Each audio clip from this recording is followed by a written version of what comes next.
بسم اللہ الرحمن الرحیم۔ السلام علیکم دوستو۔ 1967 میں اسرائیل کے وزیر اعظم، جو اسرائیل کا پہلا وزیر اعظم تھا، ڈیوڈ بین گورین، اس نے کہا تھا کہ ہمیں دنیا کی کسی مسلم ریاست سے کوئی بھی خطرہ نہیں ہے۔ اگر ہمارے لیے کوئی رکاوٹ ہے تو وہ صرف اور صرف پاکستان ہے، اور اسرائیل کو چاہیے کہ جلد از جلد پاکستان کو تباہ و برباد کر دے اور پاکستان کو ختم کر دے۔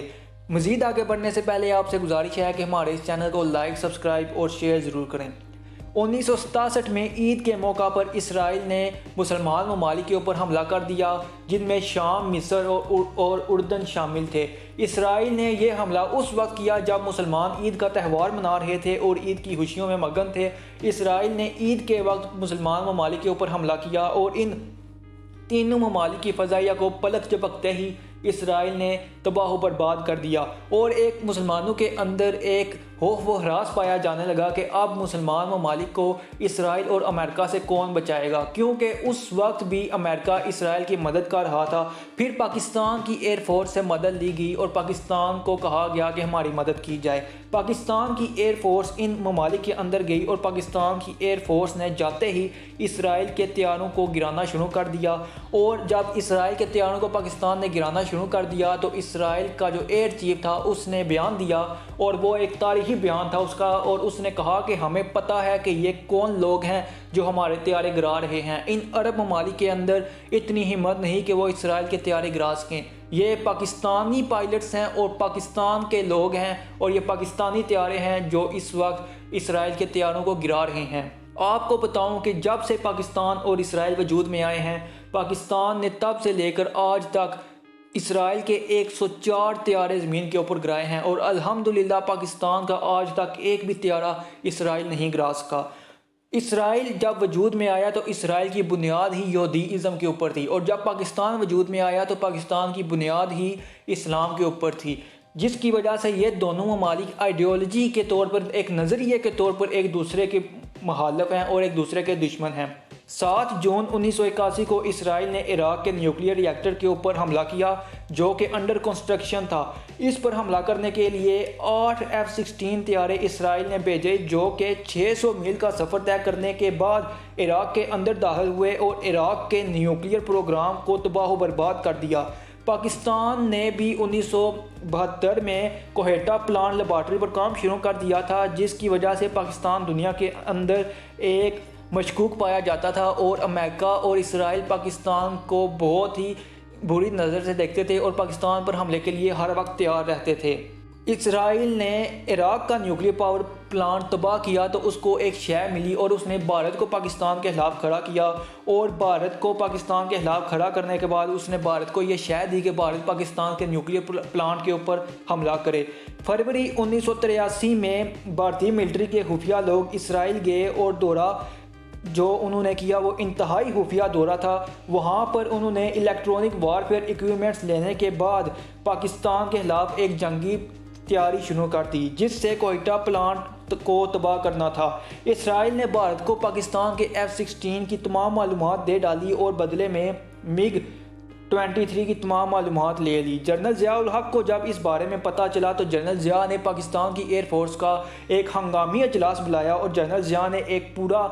پلان دیکھا اور پوری پلاننگ کی کہ اگر پاکستان کے اوپر حملہ ہوتا ہے تو پاکستان اس کا جواب کیا دے گا، اور پاکستان نے یہ فیصلہ کر لیا تھا، کیونکہ پاکستان 1984 میں نیوکلیئر پاور بن چکا تھا۔ پاکستان نے یہ فیصلہ کیا کہ اگر پاکستان کے اوپر حملہ ہوتا ہے تو پاکستان کا نقصان تو ہوگا، لیکن بھارت کو پاکستان صفحہ ہستی سے مٹا دے گا، اور یہ بات بھی ایک ریکارڈ کے اوپر موجود ہے۔ جنرل ضیاء نے نیوکلیئر سائنسدان منیر احمد کو فوراً آسٹریا کے شہر وینا میں بھیجا، جہاں پر انڈین اٹامک انرجی کے چیف راجہ رامنا موجود تھے، اور راجہ رامنا کو پاکستان کے نیوکلیئر سائنسدان منیر احمد نے دھمکی آمیز پیغام دیتے ہوئے کہا کہ تم کوہیٹا پر حملے کا منصوبہ بنا رہے ہو، اور ہم تمہارے بابا ایٹامک ریسرچ سینٹر کو تباہ کرنے کے لیے نشانہ تان کر بیٹھے ہوئے ہیں۔ اگر تم نے حملہ کیا، اور اگر تم نے ابھی تو حملہ کرنے کا سوچ رہے ہو اور پلاننگ کر رہے ہو، اگر ہمیں انفارمیشن ملی کہ تم نے پلاننگ مکمل کر لی ہے تو جیسے ہی ہمیں پتہ چلے گا ہم تمہارے بابا رامنا ریسرچ سینٹر کو تباہ و برباد کر دیں گے۔ اور پاکستان نے 1984 میں اٹامک پاور پاکستان بن چکا تھا۔ جس کے بعد انڈین اٹامک انرجی کے کمیشن کے جو چیف تھے وہ ایک دفعہ کانپ گئے اور انہوں نے یہ حملہ روک دیا۔ اس کے بعد جب انڈیا نے یہ حملہ روکا پاکستان کے اوپر تو اسرائیل اب انڈیا سے بہت زیادہ ناراض ہو گیا، اور پھر 1987 میں بھارت نے دوبارہ حملے کی تیاری کر لی تھی پاکستان کے اوپر، اور جیسے ہی بھارت نے پاکستان کے اوپر حملے کی تیاری کی تو اچانک جنرل ضیاء الحق نے ایئر فورس کو حکم دیا کہ تیاری پکڑو، مجھے انڈیا جانا ہے، اور جنرل ضیاء نے کرکٹ میچ کا بہانہ بنا کر انڈیا چلے گئے اور وہاں پر راجیو گاندھی سے ملاقات کی، اور جب میچ ختم ہوا کرکٹ کا تو جنرل ضیاء نے راجیو گاندھی کو ایک دھمکی کا میز پیغام دیا، اور جنرل ضیاء نے کہا کہ راجیو گاندھی تم پاکستان کے اوپر حملے کا منصوبہ بنا رہے ہو، لیکن یاد رکھو یہ جنگ کوئی عام جنگ نہیں ہوگی، اگر یہ جنگ ہوئی تو بھارت صفحہ ہستی سے مٹ جائے گا۔ پاکستان نے ایٹامک پاور حاصل کر لی ہے اور بھارت کو کسی بھی قیمت پر معاف نہیں کیا جائے گا، اور پاکستان نے نیوکلیئر پاور حاصل کر لی ہے۔ اگر ایسا بھارت نے کوئی حملہ کیا تو دنیا ہلاکو خان اور چنگیز خان کو بھول جائے گی، دنیا صرف جنرل ضیاء الحق کو اور راجیو گاندھی کو یاد رکھے گی، کیونکہ یہ جو جنگ ہوگی یہ کوئی عام جنگ نہیں بلکہ یہ نیوکلیئر جنگ ہوگی۔ جس کے بعد کہا جاتا ہے کہ راجیو گاندھی کئی مہینوں تک صدمے میں رہا اور اس کو ڈپریشن ہو گیا تھا۔ جنرل ضیاء نے ایسی اس کو دھمکی لگائی، انڈیا کے اندر جا کر اس کو دھمکی لگائی، اور یہ ریکارڈ کا حصہ ہے۔ نواز شریف جو کریڈٹ لیتا ہے کہ وہ اس نے پاکستان کے نیوکلیئر پاور بنانے میں بہت اہم کردار ادا کیا، اور پاکستان کا جو میزائل سسٹم تھا جو پاکستان نے دھماکے کیے تھے نیوکلیئر، اس میں نواز شریف کریڈٹ لیتا ہے، لیکن نواز شریف اس کے خلاف تھا، کیونکہ کلنٹن نے جو کہ امریکہ کا کلنٹن تھا اس نے نواز شریف کو بلینز آف ڈالرز کی آفر کی ہوئی تھی، اور نواز شریف اس کے اوپر مان گیا تھا، اور جب نواز شریف اس کے اوپر مان گیا تھا تو فوجی قیادت نے زبردستی نواز شریف سے سگنیچر کروائے تھے، اور نواز شریف کو کہا تھا اگر تم زندہ رہنا چاہتے ہو تو یہاں پر سگنیچر کرو، ورنہ آج اور اسی وقت تمہیں قتل کر دیا جائے گا اور پاکستان یہ ایٹمی دھماکے لازمی کرے گا۔ جس کے بعد نواز شریف نے اس کے اوپر سگنیچر کیے، اور یہی وجہ ہے کہ آج تک نواز شریف پاکستان کی فوج سے نفرت کرتا ہے اور کوئی ایسا موقع جانے نہیں دیتا کہ جب وہ پاکستان کی فوج کے خلاف کوئی بکواس نہ کرے۔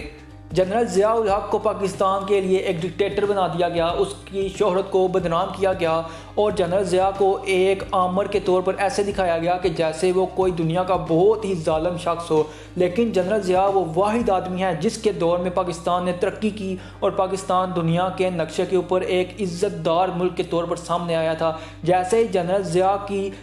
موت ہوئی، کیونکہ آپ جانتے ہیں کہ جنرل ضیاء کو قتل کیا گیا تھا، وہ کوئی حادثہ نہیں تھا، جنرل ضیاء کو قتل بھی اسی لیے کیا گیا تھا کیونکہ وہ اسرائیل اور امریکہ کی آنکھوں میں کھٹکتا تھا۔ جنرل ضیاء کی اتنی جرأت ہوتی تھی کہ وہ امریکہ کی آنکھوں میں آنکھیں ڈال کر امریکہ کو دھمکیاں میز لہجے میں اس سے بات کرتا تھا، اور یہی وجہ تھی کہ جنرل ضیاء کو قتل کیا گیا، اور وہ اس کو ایک حادثے کی شکل دینے کی کوشش کی گئی لیکن وہ ایک قتل تھا۔ امید کرتے ہیں آپ کو ہماری یہ ویڈیو پسند آئی ہوگی، ہمارے اس چینل کو لائک، سبسکرائب اور شیئر ضرور کریں۔ شکریہ۔